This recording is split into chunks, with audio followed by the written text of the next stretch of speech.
So over time, we've been visiting with you for quite a long time. Many of you we've known for a very long time. Even in this room, we've been gathering together for years. And you've listened to us talk to you about how to cope with your now reality, and how, when you know what you don't want, to find a thought that feels a little better about what you do want. And we've written books, many books. We've offered you many processes to help you to improve your mood or attitude, because that really is what your receiving mode is mostly about. It's about your mood or attitude. When you're in a bad mood, you are not in the receptive mode of anything that you want. When you're in a great mood, when you're frisky, when you're all tuned in, tapped in, turned on, you're in the receptive mode. And that's when wonderful things can begin happening to you. Things that many would call not important at all, but things that really make up the fabric of your life, that makes the difference between whether you're having a wonderful day or not a wonderful day. The other day, Esther decided to move some furniture around in her house, and it's heavy, so she called 2 men in a truck. She said, I don't need the truck, but I need 2 men. So these young men came over, and Esther had it all planned out in her mind. That over there, and that over there, and that over there, and that over there, and that over there. And they said, that's it. And Esther said, maybe. That might be all that it is. The day before they came, Esther had discovered something new in her house. House that she and Jerry bought in 2007, her new house. 10 years old, and she just figured the music system out. And it's awesome. So she's playing around with it, and she discovers, because of the receptivity to the outside world, that she had many, many different genres of music. And so she was going through them, and she spent about 15 or 20 minutes on each one. She really wanted to hear what kind of things were happening in each of those locations on her dial. And she ran across rap. Boom. Oh, so exhilarating. So she listened and moved around, turned it on in all of the locations, every room in the house, every garden, under every bush and tree, out in the courtyard, down the driveway, everywhere. And there are dials all around the house so that you can adjust the volume everywhere. Up. Oh, intoxicating. The next day, these young men are there, and they're moving things around for Esther, and they're all having a good time. And they ask Esther, what do you do? And the young man said that he was going to go back to Alabama. And Esther said, why? And he said, because I'm a rapper. And Esther said, I'll be right back. It was all ready for them. She just pushed the button, boom! The entire neighborhood. His eyes got so big. And he said to Esther, well, what do you do? And Esther said, I'm a teacher. And he said, what do you teach? And Esther said, I teach rap.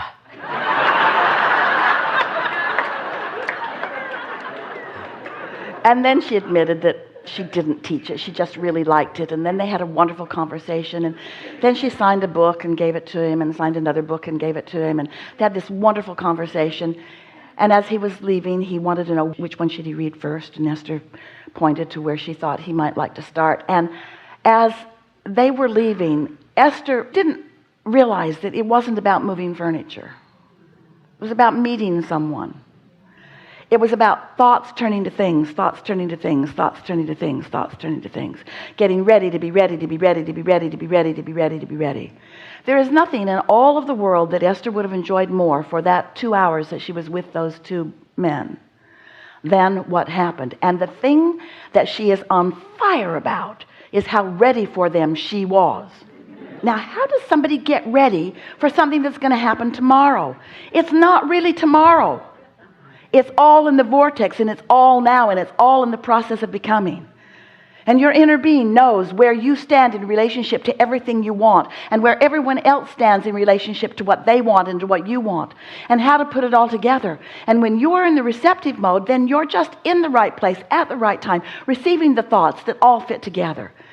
There are so many who would call that coincidence, or just a coincidence. We would call it a coincidence. It's a co-creative incidence. In other words, it's when you're tuned in, tapped in, turned on, and so are they. And so the world is awash with those like you who are looking for cooperative components. And sometimes they're in the receptive mode, and sometimes they're not, and sometimes you're in the receptive mode, and sometimes you're not, but you could be in the receptive mode so much more. You could be experiencing so many, many more experiences where you're tuned in, tapped in, turned on, and what's drifting into your experience is not drifting at all. It's being deliberately calculated with precision that non-physical understands, with the same precision that keeps your Earth spinning in its orbit in perfect proximity to other planets. We're not kidding you at all. You are cared for beyond our ability to describe it to you with these words. We just want you to know that you've created a vibrational reality that is ripe and ready for you. And with just a little bit of decision to quiet your mind enough that you can eliminate or alleviate the vibrational clutter that keeps you from being in the receptive mode. So all of these processes that we've written to help you move up the emotional scale. Processes when you're in despair to help you move up to at least revenge. Feels so much better than despair. But what we really wish for you is that you could every day sit for 15 or 20 minutes and find something that isn't very important to think about, like the dripping of a faucet or the ticking of a clock or the counting of your own breath or watching the flicker of a flame, something that requires a little focus but not enough to distract you much, where you focus until you feel your own detachment from the vibrations that bind you, your own detachment from the things that hold you in a state of dissatisfaction, your own thoughts that roll around in your mind all day, every day, that come to you so naturally by law of attraction. It's not happening because you're inappropriate in any way. It's not happening because you've done something wrong or because you don't deserve to feel better. It's happening because law of attraction is the master of momentum, and your vibration is where you last left it. And so if you've been having an argument with someone, or if you are at war about something, if you've been watching television and you're pushing hard against something, then you have an activation within you, because a thought is only as powerful as your habit of offering it. And your habit of offering it is all about the momentum of law of attraction. So that means those thoughts that make you feel bad when you think them, stop thinking them, all right? We've enjoyed this interaction immensely. But you can't just stop thinking that thought, can you? You can't stop thinking that thought because you're thinking about that thing you're not going to think about while you're thinking about not thinking about it. I'm not going to think about that anymore. I'm not going to think about that anymore. I'm not going to think about that anymore. I'm not going to think about that anymore. And it just gets bigger and bigger the more you're not going to think about it, because you're thinking about it even though you don't want to think about it. Law of attraction won't let you let go of it. Deep doo-doo. Law of attraction won't let you let go of it. So you've got to think a different thought. But the thing is, when you've got a big raging thought and you try to think of the thought in the opposite direction, if you could do it, it would just rip your head off. You can't. The momentum would be very hard on you. It'd be like a train going 80 miles an hour that way and then suddenly going 80 miles an hour that way. It wouldn't be good for anything in the train. And so it doesn't work that way. But you can begin thinking other thoughts. So we've suggested things like when you go to sleep at night, your momentum stops, and when you wake up, you do have a window. It's about 2 seconds. A window where you can choose a different train of thought, but you usually don't. You usually wake up, look around, get reminded about what is, and go right back to that vibration pattern.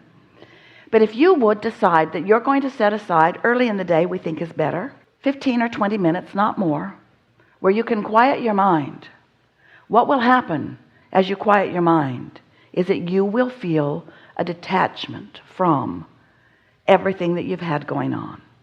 And after you do that for a day or 2 or 3 or 30, what happens to you is you reset your vibrational frequency. You put yourself in the vicinity of the receiving mode, and you begin having days unlike any days that you've ever lived before, because you've asked for it and it's already been given, and now you have found a viable path, a viable key to the receiving mode. At first, you'll wonder if you're getting anything done. At first, it will feel hard to empty out your head because law of attraction keeps wanting to bring things back into it. But if you will just sit there, just softly, don't beat up on yourself, just breathe again, focus upon your breathing, let yourself feel the detachment from these thoughts, you will find yourself in a very short period of time in alignment with who you really are. And in that alignment, now here's the thing, when you first get in alignment with who you really are, it is logical that you would now know all that you know. That's what's going on here with Esther. She's in alignment with all that we are, and all that we know now is accessible to you and to Esther from us. She's in alignment. The momentum is there. But in the beginning for you, even though your alignment is just as extreme as Esther's is now, your ability to translate, your ability to receive, not quite yet up to speed, maybe, and the momentum of that alignment, not quite up to speed, maybe. So at first when you meditate, that's why you don't really want to do it that much, is because it's not very satisfying, because it's kind of like nothing for a little while. No thought. And dear hearts, you'd rather have a negative thought than no thought. Because you like momentum, you like feeling like you're getting stuff done. But we want to sort of do a sales job the other way just for a little while and help you to receive personally the benefit of no thought. The benefit of no thought is that you can find that mindless place where law of attraction can help you then to come into alignment with your inner being.